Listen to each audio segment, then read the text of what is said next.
When I think about national parks, and I think about the wildlife that one finds within them, the word that comes to my mind is sanctuary. And the animal that comes to my mind is the bison. And the place that comes to my mind is Yellowstone. And Yellowstone, of course, is the world's first national park. March 1st, 1872, it was established, which means on that date, a sanctuary was created for one of the most magnificent animals in North America.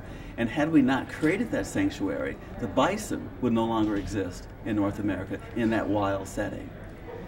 Because we have the bison, we have the predators that also can prey on the bison.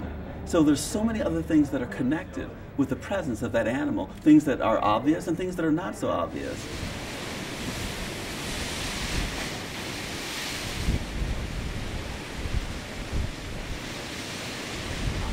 In my mind, Yellowstone has become whole.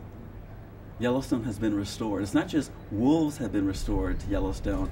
Yellowstone itself has experienced a restoration because a component, a biological component of Yellowstone was cut away with a bullet, with traps. And by restoring the wolf to Yellowstone, Yellowstone itself has experienced a period of self-restoration. The wolf should be there. And people are thrilled about it. The environment itself is thrilled. Everyone's thrilled except coyotes. And cattle. And cattle ranchers. You know, coyotes are, because coyotes were top dog. Now they no longer are top dog. But it's an entire environment that has been restored.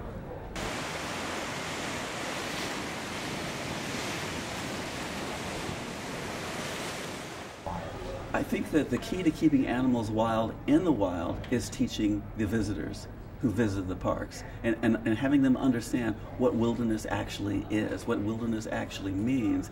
And when you're in a wilderness area, how is that different culturally, emotionally, than being in an area that is not wilderness?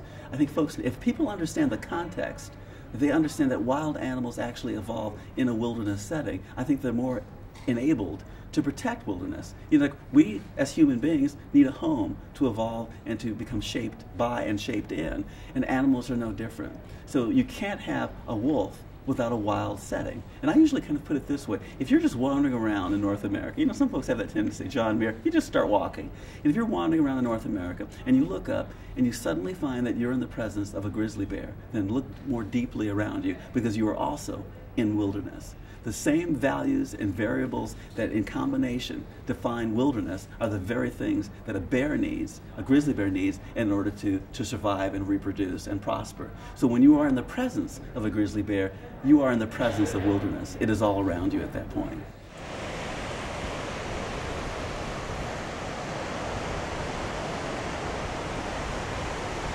When you're in an environment and you see wildlife around you, you're seeing that part of that wilderness that's most like you.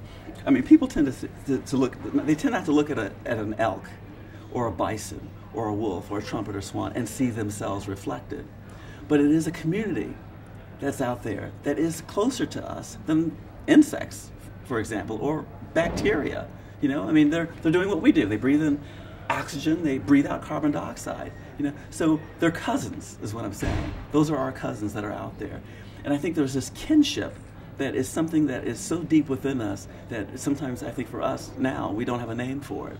So when you're in these environments, you feel that sense of kinship. You feel a little bit of fear, you feel a little bit of exhilaration, but you realize that you're looking at something that in my mind and through my eyes is not just an animal, but it's a kindred. It's something that's like us but different from us. And I think that that's very powerful. And I think what makes it the most powerful is that there's a recognition that you have become part of a community that was part of our human community for literally tens of thousands of years that now we have become divorced from. So we've come home, basically, when we're within that community. And so when you don't have the wildlife around you and all you have the land, there's something missing. It's like a family reunion where you're the only one there. And you and you show up and you're the first you're showing up, well, where's Aunt this and where's Uncle that and where's that? I mean, wildlife is part of that earth community that we are a part of as well. And you feel that when you're in a national park, when you're in a wilderness area, and it's important to have that recognition, I think, both consciously and subconsciously. And it's more powerful actually subconsciously.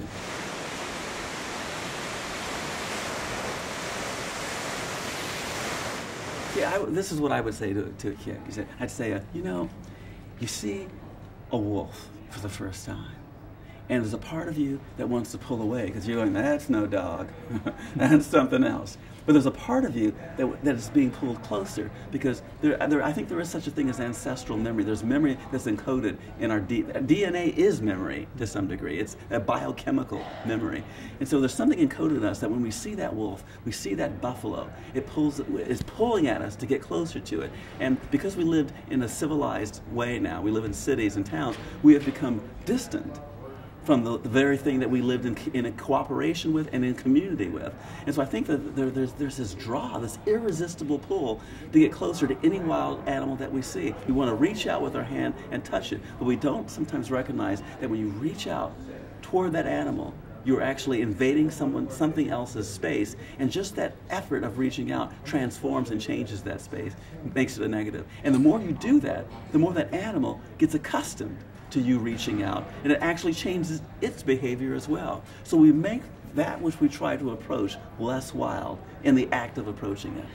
So every time someone walks closer to a bison, that bison, and nothing happens to the bison, it begins to lose its fear of human beings. Whenever we walk a little bit closer to a grizzly bear or a black bear, well, if we walk closer to a grizzly bear, that's called insanity. But if we walk closer to a bear, that bear becomes accustomed to our presence because nothing bad happens to it, and it loses a little bit of its wildness. Wildness is not lost all at once. Wildness is lost in a series of gradations. And over time, it becomes completely habituated, and it's lost its fear of people, and that is the most dangerous kind of bear of all, a bear that has lost all of its fear of human beings. So that's right. A fed bear is a dead bear because that bear has moved along that continuum to accommodating the presence of people and not seeing people as something to fear, and that eventually will get that bear killed because we continue to feed them, and they figure there is such a thing as a free lunch. And that free lunch kills them.